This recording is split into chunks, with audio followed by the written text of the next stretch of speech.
institutions and children's homes in Nairobi are grappling with the aftermath of the devastating floods. Among those affected is Soul Mercy Children's Home in Kariobangi South, where floodwaters have wreaked havoc on their facilities, destroying books, shelters and school equipment. Kariobangi area of Nairobi. This is the situation at Soul Mercy's Children's Home following the heavy downpour continuing to wreak havoc across the country.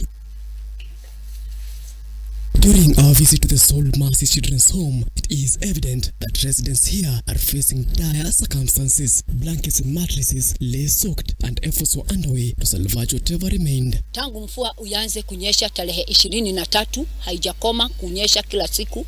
Imekuwa ikinyesha inaingia domu zetu.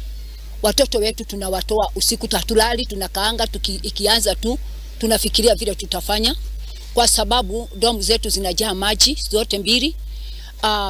Ofisi zetu zimejaa maji, vitabu zote zile tulipewa donation zimeharibika zote. Materials zimeharibika, mablanketi ukiziangalia tunaanika hazikauki. Chakula tulikuwa nayo kidogo ikaharibikia kwa stone kwa sababu nyumba ilikuwa ikinyesha juu na chini.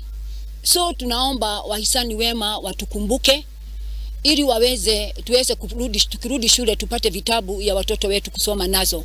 Lockers zilienda na maji, vitu za lab zilikuwa kwa makabati ndani, lakini vile zilitoka kwa makabati na zikaenda na maji hatujui, tulikutana nazo nje. The founder Mary Maloba expressed gratitude to Nairobi governor for providing cooked meals which have been crucial for their survival in the recent times. Shukuru Mungu kwa sababu ya Sakaja wakati huu. Tangu siku ya Jumatatu tumekuwa tukikula kwa Sakaja. Anaitumana, tunaenda na do, tunachukua chakula, tunakula lunch na sapa. Toto wale wanastahili wako hapa ni 114 kutoka playgroup mpaka Form 4 wako hapa ndani. However, the challenges persist as they appeal for urgent assistance. With much of their belongings destroyed, the children's home is in desperate need for support from well-wishers. Kitanda tunatumia ni ya chuma na ukiangalia vile maji iliingia, hiyo kitanda imerust.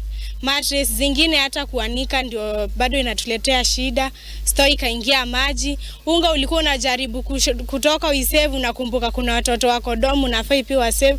Sasa unaacha tu unga iende na maji wa usave watoto uokoe maisha yao. Martin Masharia, Luke TV.